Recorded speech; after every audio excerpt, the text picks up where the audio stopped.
दोस्तों, अक्सर आपको आज भी सुनने को मिलता होगा कि फलां इंसान को कुत्ते भेड़ियों ने काट लिया है।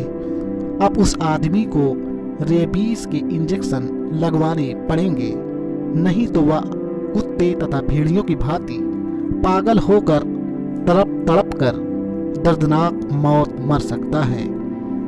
क्या आप जानना चाहेंगे इस भयंकर दर्दनाक बीमारियों का इलाज किस इंसान ने खोजा था? हाँ दोस्तों, उस महान इंसान का नाम लुई पाश्चर है, जिन्होंने इंसानियत की रक्षा करने के लिए अपनी पूरी जिंदगी भयंकर भेड़ियों कुत्तों के धरपकड़ में अर्पित कर दी। एक कहावत है कि कुछ लोग महान पैदा होते हैं, कुछ लोगों में महानता थोप दी जाती है।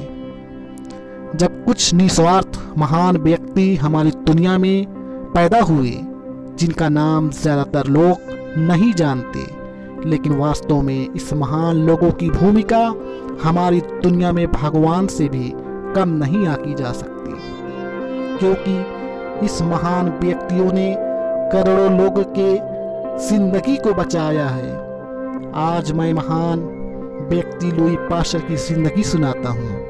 27 दिसंबर सन 1822 का साल।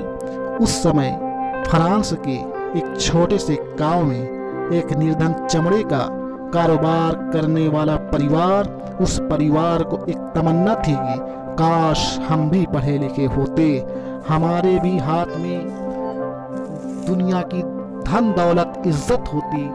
अगर मैं पढ़ा लिखा होता तो ये चमड़े का बदबूदार कारोबार न करना पड़ता। ये परिवार मनोमन में इस बात को खुद को कोसता रहता था। तभी 1822 फ्रांस के छोटे से गांव के निर्धन परिवार में पैदा हुआ एक नन्हा प्यारा बच्चा। पिता बहुत खुश हुए और इसको एक पढ़ा लिखा इंसान बनाना चाहते थे। जब ये बच्चा 5 साल का हुआ तो पिता निर्धन होने के बाद भी काफ़ी महंगे स्कूल में उसका दाखिला कराया। उस वक्त तो पिता को बहुत दुख हुआ कि उसका बच्चा पढ़ाई में बेहद कमज़ोर है और कक्षा में उसे मन बुद्धि कहकर चढ़ाया जाता है। वैसे लुई बहुत ही मेहनती थे, पढ़ाई के साथ साथ पिता के कार्यों में काम बढ़ाते थे। लेकिन एक बार एक अनहोनी घटना घटी। जिस गांव में उसके पिता और लुई रहा करते थे वह जंगल से बहुत करीब था। जंगल में काफ़ी भेड़ियां रहा करते थे और पागल हुआ एक भेड़िया आया और गांव के 8 लोगों को काट लिया। लेकिन उस भेड़ियों को तो मार दिया गया, लेकिन उस 8 लोगों में 5 लोगों की हालत काफ़ी ख़राब हो गई। उन लोगों की हालत उस पागल भेड़ियों जैसे हो गए जो अजीब व गरीब हरकतें करने लगे।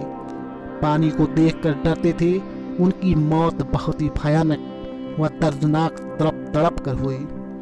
उस छोटी सी उम्र में लुई ने उसको तड़पता चिल्लाता उस भयानक व दर्दनाक मंजर को अपनी खुली आंखों से देखा। उस बालक ने उसके असहनीय व बेहद भयानक मंजर को नहीं देख पा रहा था और उनकी मदद करना चाहता था।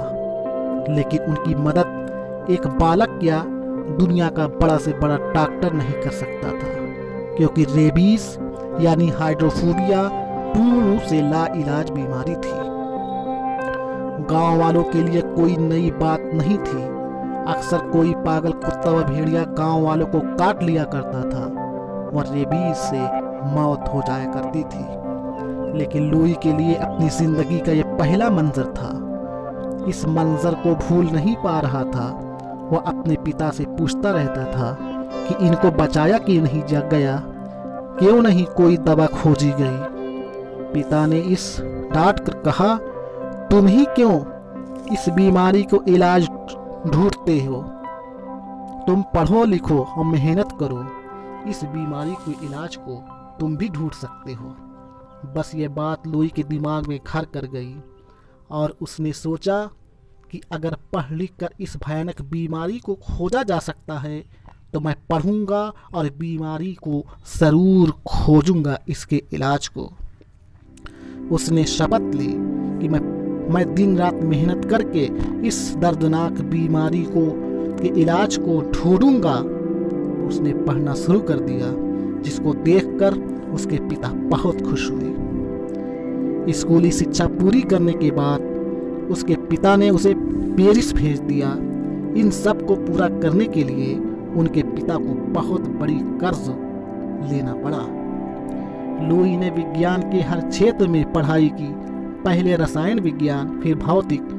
1842 में वह अध्यापक के रूप में कार्य करने लगे, लेकिन वे दूसरे को पढ़ाने के साथ साथ उन्होंने ज्ञान अर्पित करना कभी नहीं छोड़ा।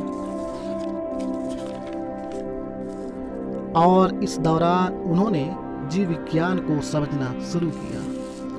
लुई ने पाया कि लगभग हर खाद्य पदार्थ में बेहद छोटे कीड़े होते हैं।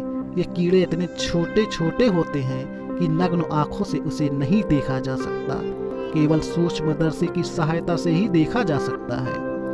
लुई ने इस कीड़े को जीवाणु नाम दिया। इसके पहले जीव विज्ञान के क्षेत्र में जीवाणु नाम से कोई भी जीव नहीं था।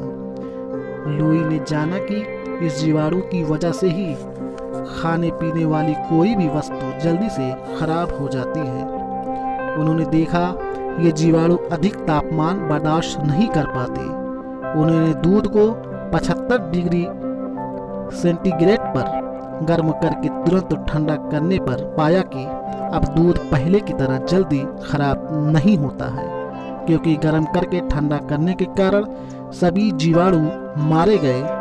इस तकनीकी को पाशुकरण तकनीकी कहा जाता है। लुई के दिमाग में एक विचार आया कि जिस तरह ये जीवाणु लगभग हर खाने पीने वाले सामानों में पाया जाता है, उसी तरह ये हमारे बॉडी में जरूर पाया जाना चाहिए।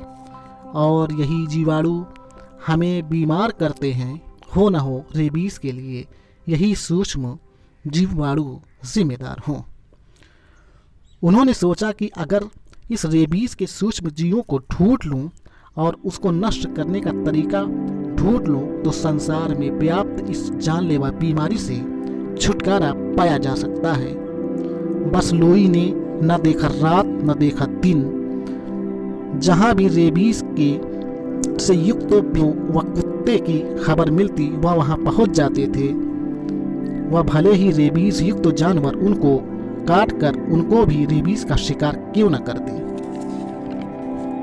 लेकिन वह हर हाल में अपनी जान जोखिम में डालकर उसको पकड़ते व उसके रक्त की जांच करते थे। न खाने की सुध और न खुद परिवार की उन्होंने मानव जाति की सेवा के लिए अपनी जिंदगी पागल कुत्तों की धरपकड़ के लिए समर्पित कर दी। परिवार की तरफ न ध्यान देने के कारण उनकी खुद की पत्नी उनसे नाराज रहने लगी।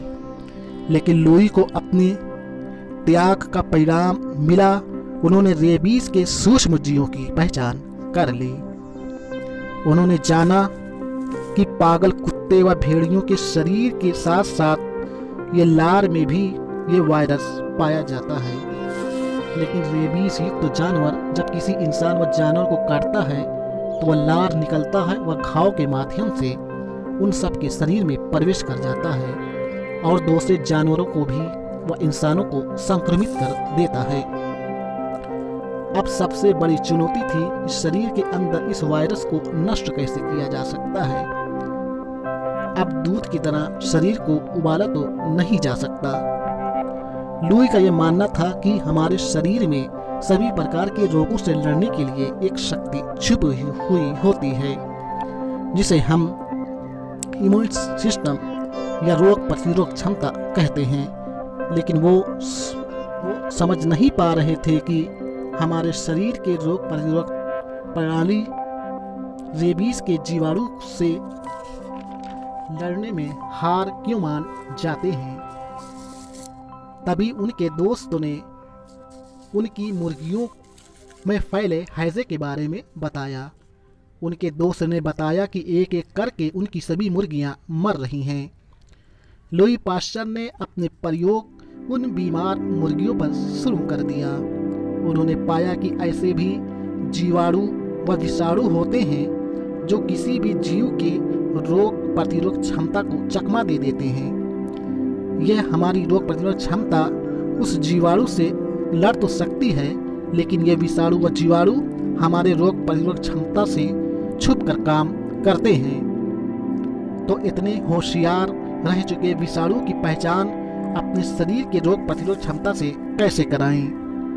अगर एक बार हमारे शरीर की रोग प्रतिरोध क्षमता इस विषाणुओं को पहचान ले तो उससे लड़ भी सकती है। लेकिन ये सब कैसे होगा? ये सब सोचते सोचते लुई पाश्चर ने सोना व खाना तक छोड़ दिया और पूरी लगन से इसको पता लगाने में लग गए। दोस्त, और मेहनत का फल बहुत मीठा होता है। आखिरकार लुई पाश्चर की मेहनत रंग लाई। यह कि लुई ने बीमार से मर चुकी मुर्गियों के खून से विषाणुओं को निकाला और इस विषाणुओं को एक विशेष प्रकार के लवण में डाला। इस विशेष लवण के प्रभाव से विषाणु निष्क्रिय हो गए। अब इस लवण के इंजेक्शन उन सभी मुर्गियों को लगाया शुरू किया जो बीमार नहीं थी बल्कि बिल्कुल स्वस्थ थी। रिजल्ट चकित करने वाला निकला। जिन जिन मुर्गियों को इंजेक्शन दिया गया आगे चलकर उनको कोई बीमारी नहीं हुई, और जिन मुर्गियों को इंजेक्शन नहीं दिया गया वह बीमारी से इन्फेक्टिव होकर एक एक मरने लगी। दोस्तों, मानव के इतिहास में यह बहुत बड़ी खोज थी। इस प्रयोग से लुई पाश्चर बहुत उत्साहित हुए और आगे रेबीज के प्रयोग में भी यही आधार बनाया। उन्होंने रेबीज के विषाणु को निष्क्रिय करके एक स्वस्थ कुत्ते में डाला और कुत्ते के शरीर के रोग प्रतिरोध क्षमता उस वायरस निष्क्रिय करने की शक्ति ढूंढ ली।